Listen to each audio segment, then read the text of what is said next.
YouTube,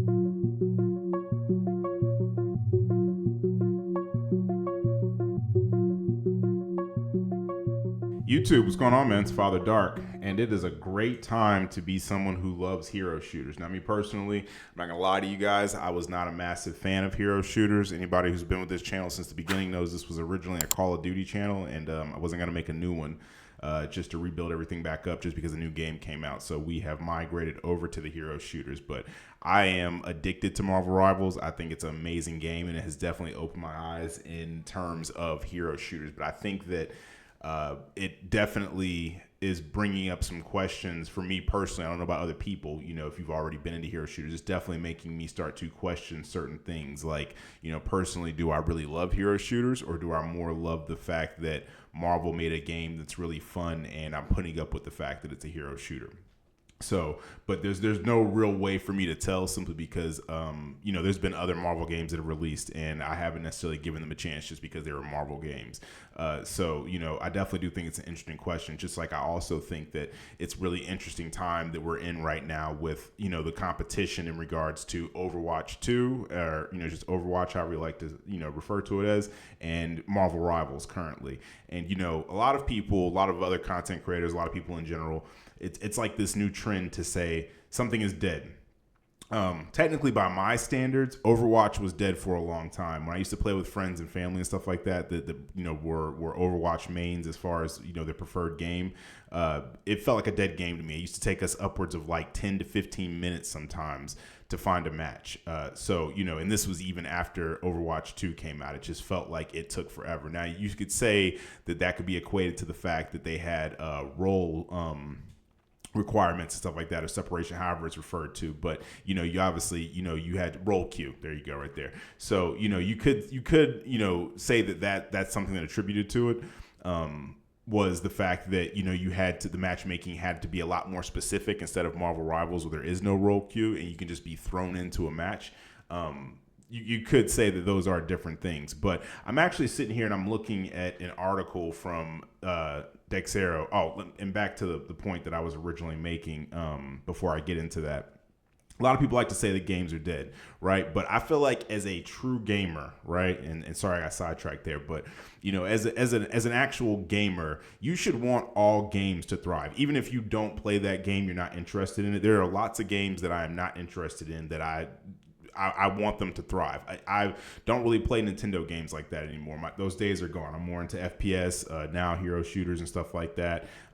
You know, more serious games with a serious, more adult tone and stuff like that. But my children, they love Nintendo games. I hope that more kids and stuff learn to enjoy gaming and stuff through being introduced to games like Mario, Sonic, stuff like that. Not that Sonic is a Nintendo character, but you get what I'm saying, though. The more child-friendly games, right? Not everything needs to be Call of Duty. Not everything needs to be Marvel Rivals, etc., right? And vice versa. Not everything needs to be Minecraft and Mario, right? There should be different games for everyone. I've never played, like I said, a lot of different games. What's the one game? Animal Crossing. There's like a whole genre of people out there that just love Animal Crossing. Me personally, that would be like a form of being tortured, is to have to sit in a room and play Animal Crossing all day. Now, I've never played it, so I might actually sit in that room and find out that I love it. It's my favorite game of all time, but I highly doubt it, though, right? Just looking at what type of game it is, I highly doubt that I would ever be interested in it, right? And I also, too, want to add that I've played Overwatch, you know, a lot with like friends and family and stuff. But as far as like the update and what they've changed in the update, if there's anything that, you know, I'm not talking about or you feel like people should know about, please feel free to leave that in the comment section. You know what I mean? I can't possibly know everything about every single game. And I'm not going to lie to you guys. I'm not going to download Overwatch 2 and play it for a day just to like give you guys a review. I have other stuff to do. We're getting the update for Marvel Rivals this week on Friday the 21st. And I have a lot of like characters and content and stuff that I kind of want to mess around. I spent all night last night falling in love with Spider-Man and learning how to use him. And like I said, I still want to kind of grind up rank a little bit. I know they're not going to reset it, but I still kind of want to get my rank grinded up a little bit. There's a couple of heroes that I want to get to Lord as well before the new season comes out. So, you know, with saying that, you know, I'm not going to download Overwatch 2 just to play it. So, you know, like I said, if you guys really want to, you know, be vocal about what it is that they're doing and things that you think people should know about Overwatch, then I feel like you should put that in the comments. But nonetheless, though, let's go ahead and get into this article from Dexerto. I don't know if that's how you pronounce their name, but I'm pretty sure everybody knows them. They were having an interview with, let's see here, Aaron Keller, which I don't know if that's a guy or a girl. Here, let's look him up really quick. Let's see, Aaron Keller. Give me just a second here. It's a director. Okay, so it's a guy. All right, so not that it was relevant. I just kind of personally wanted to know, so in case I had to refer to him as he or she. But okay, so he says that they were doing this interview with Aaron Keller, and he says the release of Marvel Rivals has put the dev team at Blizzard under pressure, but they're excited to use the opportunity as a way to show that what they can really do. And basically, the article just goes on to kind of summarize it. It says that while it's no secret that Marvel Rivals has been hitting Overwatch too hard and that many of the biggest creators have left to play the shiny new game, it isn't as if Season 15 and 16 aren't massive content offerings that are a direct response to Marvel Rivals. So, basically it goes on to just say that Overwatch 2's devs are watching Marvel Rivals closely, which they should be. I'm going to get into that in just a moment. Let's see. Basically just saying they just keep talking about how they're feeling the pressure, but there was another thing. Let me scroll down here that I had read that I thought was interesting. And, they were basically saying that they felt like a lot of players that play Overwatch were just kind of going through the motions, that they basically, like once you played a game for so long and nothing has changed about it, you start to know that game inside and out, right? And there is a level of just kind of like the mental fun that comes with something when you are learning something new. Like when you are a kid and you don't know how to walking is like everything, right? Like your whole day is dedicated to you standing up on stuff, trying to learn how to take those first steps and walk, and be coordinated. And, that's just what your whole life is, right? But once you start to learn, when's the last time you thought about walking? Nobody thinks about it anymore. You wake up in the morning, you yawn, you put your legs on the floor or your feet on the floor, and you put one foot in front of the other, and you just walk. You know what I'm saying? You don't really think about it. When's the last time you even thought about running, right? But as a kid or toddler, baby, whatever, those are like the most important things to you, right? And you're super excited once you take just a couple of steps, the more that I learn a character in Marvel Rivals, the less interested I become. I spent all day yesterday learning Spider-Man because I thought about it. I was like, there's like a handful of characters out of the 35 at this point that I just have never even thought to play with. And Spider-Man has just always been one of those characters. But once I actually started taking the time and having to learn from a lot of mistakes and really adjust my play style to be able to play him and how rewarding it is to just kind of go in the back line and peel off the healers and stuff like that. And how quickly you eliminate people, and then everybody's trying to focus on you, and you're just swinging away, right? It's really fun and it's really rewarding, right? But the more that I learn these characters and the more like knowledgeable I become, the less interested that I will become, and I'll be looking for that fix, to be able to be like, okay, I want something new that I don't understand or something that I'm not as good with, right? So that was something that they were talking about, but the thing is, that's really interesting about all this, right, is that a lot of people are I don't know if it's always been like that or if the internet is just kind of making us more aware of how people think.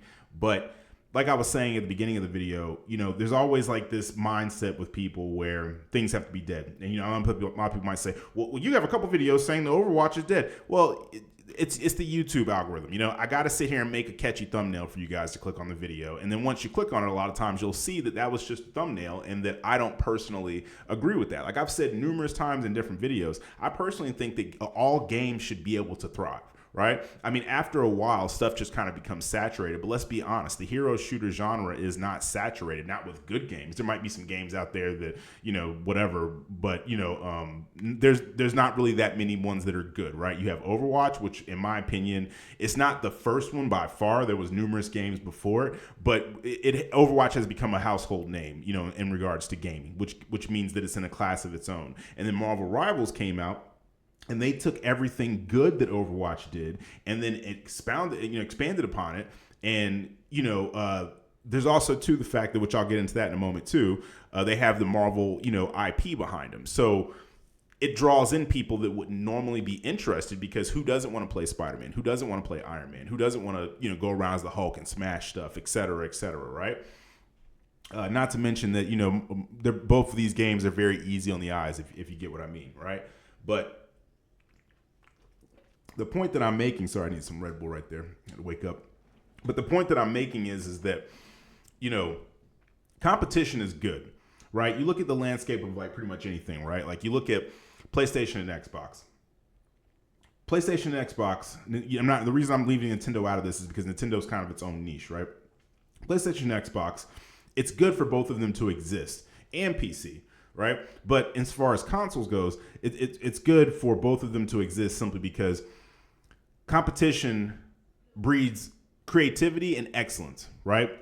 When you are constantly having to compete with someone, you are always going to have to try to take it to that next level to be able to win over people. And all that does is it helps out us as the consumers, because we're offered more things, right? Like, if at one point there was 500 gigabyte hard drives, and people were cool with that because games weren't that big, but then games are a little bit bigger. And PlayStation goes, hey, we're going to do 1 terabyte. The Xbox is like, well, we got to do 1 terabyte. Next, they're going to say, we got to do 2 terabyte. Oh, we're going to do 2 terabyte. Okay, well, you got 13 teraflops. We got to add 14 teraflops of graphic memory, or whatever the case is, right? Et cetera, et cetera. Oh, your controller can do this. Well, we're going to update our controller so that it can do this thing, et cetera, right? And like I said, it just works out for the consumer. And it's the same thing with games, right? So you look at, I feel like the thing that I can compare it to the easiest and the best is you look at something like Fortnite. Fortnite came out, and while it wasn't the first battle royale, it was like the first like official, everyone had access to it, free to play battle royale, right? Which is a massive difference. You can take something like Arma, but how many people actually played Arma and were installing mods and stuff into it? The average person, the average gamer was not doing that. That was a very specific niche of people that were doing that, and that's fine, respect to it. But then Fortnite comes out, they made a primary game failed or didn't do nearly as well as they wanted to, so they made a secondary free-to-play game, just as like something whatever to match kind of what PUBG was doing. And even still, you had PUBG prior to that, which was really popular. It's just that PUBG at the time was not available on consoles, if I'm not mistaken. It was only PC, if I'm not mistaken. I could be wrong about that, but I'm pretty sure it wasn't. And if it was, it wasn't free to play. So there was some type of caveat that was stopping people from playing it the way they were Fortnite. Nonetheless, Fortnite came out. Fortnite revolutionized a lot of stuff. They came out. They had the free-to-play model. They were doing battle passes, etc., right? And then Call of Duty followed suit. Well, actually, I think Apex came out next. I could be wrong, but I'm pretty sure Apex Legends came out next. And then, and correct me in the comments if I am wrong, but they came out, right? And they said, hey, you know what? What can we do differently than Fortnite? Well, we can add in the best parts of it, but then we can add in our own aspects. So basically, you had like an Overwatch version of a battle royale where you have heroes that have abilities, and then they have ultimates, etc. But they found a way to make that work in a battle royale environment, right? And, then they added in attachments and stuff like that, right? That you could find on the ground to like upgrade stuff. They had zip lines, et cetera, right? And then Warzone comes out. Warzone 1 originally. And then Warzone took like all these different aspects of the game, and then the games, Apex and, Fortnite, and they mushed them together to make their own game, right? And for years, these 3 games have constantly shared ideas. One will come out with something like Warzone came out with a resurgence. What do you think the other 2 games did? They came out with a resurgence mode. Games start to say, okay, you know what? Here's an upgraded version of the battle pass that offers more content for people. Maybe you want more content in your battle pass. Maybe you want better, loadouts or whatever the case is, extra skins, whatever. Here, we're gonna make an upgraded version. What do you think other ones do? And this happens, over and over and over again. There's nothing wrong with that. Right? Like if I play one game and I look at another game and I go, oh, they have this thing. They have finishing moves. Why not put finishing moves in your game? Finishing moves are cool. Who doesn't want to have the option sometimes if someone has really annoyed you in a game to be able to do something extra disrespectful to them once you're, about to eliminate them, right? Games start making proximity chat. Other games start making proximity chat where it's applicable, right? Like it's not, proximity chat shouldn't be a thing in every game.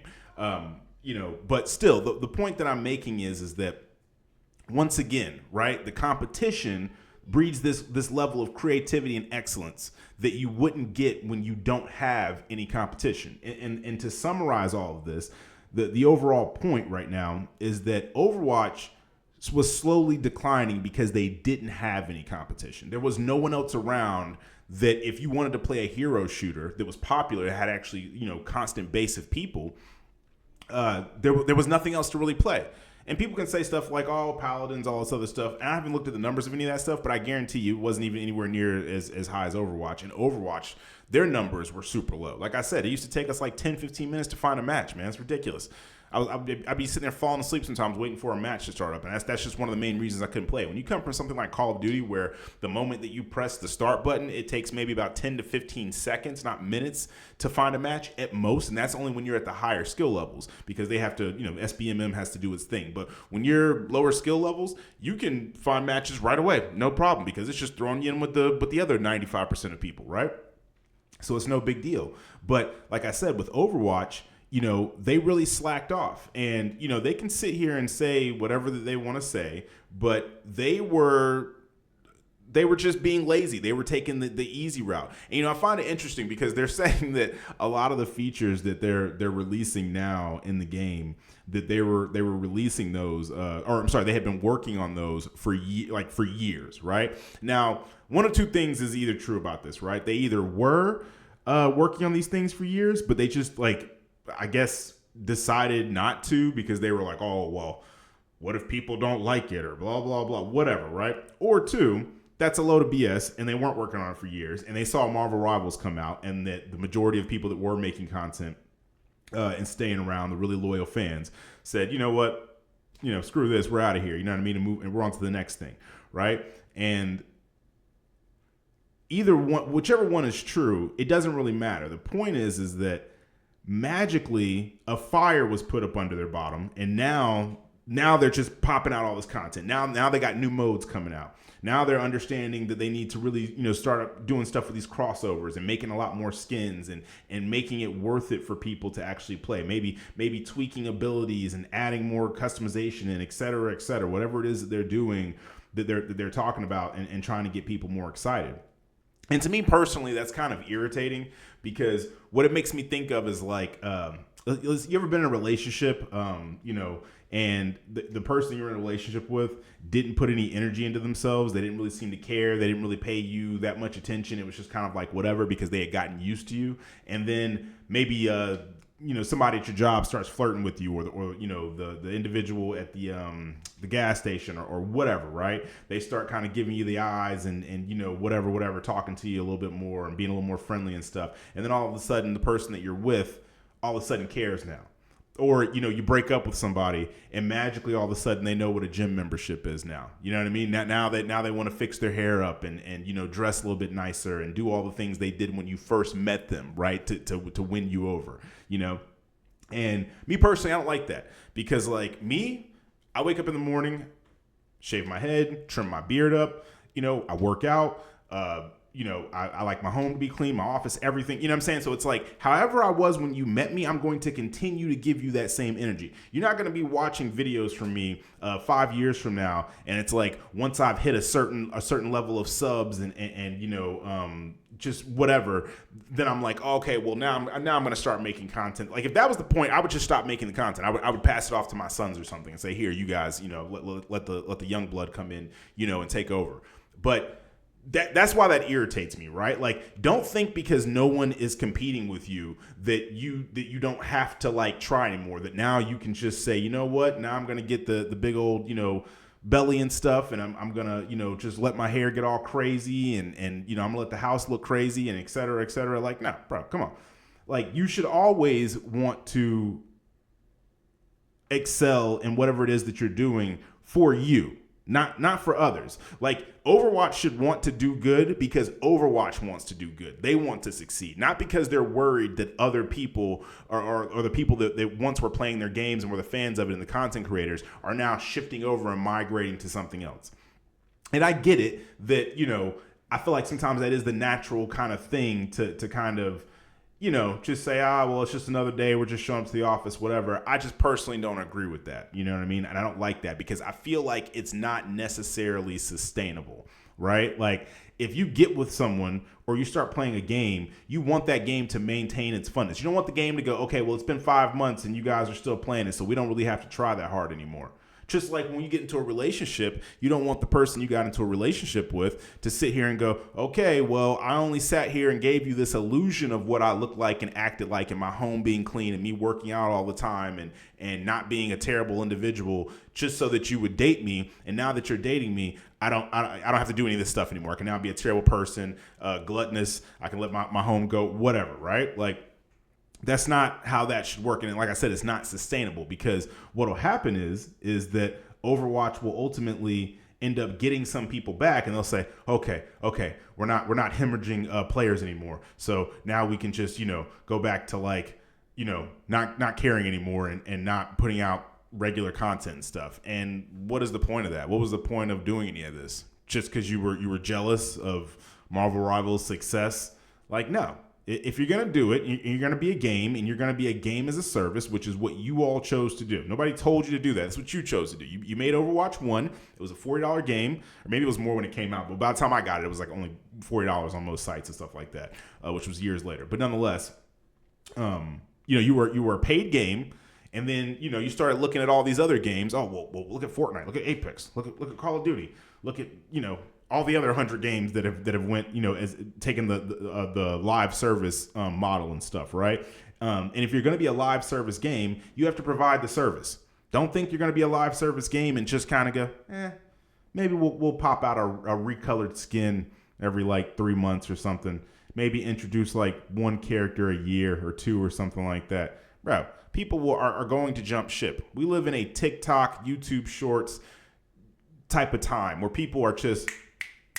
nobody's got time to be sitting around waiting on you to just mosey on, out of the bed and, I guess I should do some work. It's been 6 months. No, you got to keep people going. By the time you release the first a season of something, a new season, you should already have people hyped up on what's coming with the next season. You need to be dropping leaks and putting weird stuff in the files for people to data mine and put up thumbnails and keep people genuinely interested, because, it's like they have like a saying in Japan. It's like, what you won't do, like 1,000 other people will, or whatever, right? Like, or something like that. I forget how it goes. I was reading an article about it. Forgive me if I butchered it. But nonetheless, the point that I'm making is that whatever it is that you're not doing with your game, there's like 1,000 other games out there that are vying for that attention and are trying to do the same exact thing, or do it but better, right? So, that's my only take on it. I don't think that, personally, Overwatch is going anywhere right away. I think that they are going to fight back, but I do think, and that's the other thing that I wanted to get to too, is that they definitely have their work cut out for them. They got a hard road ahead of them, simply because the difference, one of the massive difference that I think a lot of people aren't really talking about between Overwatch and Marvel Rivals is that Rivals has the Marvel IP behind them. So like, there's a lot of stuff that's going to tie in that's going to be really interesting, because they can kind of use this game as like a segue in between the Marvel universe, right? Like, people will see things like kind of what am I trying to say? Like coincide between the two, right? Like, for example, we got the Fantastic Four movie coming out. They released Fantastic Four characters. They're going to have the X-Men movies coming out next year or whatever, like, to kind of start, building up to Secret Wars and stuff like that. And, they've already been rumors that they're releasing X-Men characters. I mean, there's already some X-Men characters in the game, but you get what I mean. They're going to be releasing more, right? And, it's really hard to compete with something like that already has such an established IP. They don't have to worry about what skins to release and creating new skins and crossovers and all that kind of stuff. They are the crossover. People want to have these type of things. Yeah, I mean, like, Overwatch has done like Transformers and My Hero Academy and all that kind of stuff. But at their core, they're Overwatch. They have to create new characters. They have to create lore and all this different things. Whereas Marvel Rivals, it's obviously a different universe than the regular Marvel universe, but still though, it's like that's nothing to them. That's literally what they do. They constantly create different universes. You got 616, 613, whatever, right? So that's already a thing for them, right? But in regards to like costumes and all that kind of stuff, they don't. If like let's say they release with the X-Men, they release like God, I forgot his name, Cyclops. Jesus, I had a brain fart there for a minute. Jean Grey, Cyclops, all like the basic Beast, all that kind of stuff, right? It's like I can think off the top of my head like 20 different variations of costumes for each one of those characters based off of how they look throughout the years, different types of artists and their interpretation. You could do outfits from the movies and stuff like that. You could do like the old school 2000 X-Men, like where they wore like the all black suits and stuff like that. You can do like their ones from the newer X-Men movies. There's just so many variations of things you can do that you don't even really have to think of. You just pop these things out. Whereas with Overwatch, it's a lot harder because like they have to genuinely just come up with these things. Right? Or they have to pay for crossover events, which that stuff costs money. The companies don't just say, oh, yeah, your Overwatch? Yeah. You could just have the license for Transformers. No, Hasbro wants that money. If you think Hasbro ain't taxing, if you think My Hero Academy ain't taxing for them to be able to put the skins in the game and stuff, now the skins sell because, obviously there's people who love Transformers, there's people who love My Hero Academy, but I feel like overall, though, Marvel Rivals, or just Marvel, in general, and their IP is just so much more established. Everyone has a favorite Marvel character. You know what I mean? Like, somebody loves Iron Man, somebody loves Captain America, somebody loves Spider-Man, somebody loves Thor, somebody loves, Psylocke, et cetera, right? You just keep going on with all of these characters, and they could just infinitely make characters. There are so many. The X-Men alone is so vast that it's almost kind of mind-boggling how many X-Men there are just by themselves, right? And then you start talking about all the other characters, and they've already shown that they don't mind putting villains in the game. So we were just talking about heroes at this point. We're not even talking about villains technically, right? So, it's going to be a very long, hard road for them to keep people as interested as Rivals has the potential to keep people interested. It's going to be very hard. It's not going to be an easy thing, right? But I'm going to go ahead and wrap this video up. I think we're coming up on, almost 30 minutes here of me just ranting about the two. But I do think it's a really interesting topic, though, and I am really curious and interested to see what the two games will produce with competing with each other, because that's where I've seen some of the best content in my gaming career is from when you had two very similar games that were fighting for people's attention and vying for it. They were just forced to just make really, really, cool innovations with their game and, really just keep the content flowing. So I'm really interested to see what the two will do. And like I said, too, let me know in the comments, like if you guys think that I should give Overwatch a shot and download it. Or re-download it. I had it on here a couple months ago, and I just taken it off to make space for something else because I had a backlog of games that I was wanting to try, Delta Force and GTA Roleplay, all that kind of stuff. So, but let me know in the comments though if you guys think that Overwatch is worth giving another shot, or if you just think that just stick to the Marvel Rivals content. That's all we care about. We're on that, bro. Et cetera, et cetera. So just let me know. If I get enough people asking for Overwatch content, I will jump back in and give it another shot. It has been a long time since I seen Miss May, so wouldn't mind looking at that again. But just let me know in the comments what you guys think. This is Dark, and I'm out.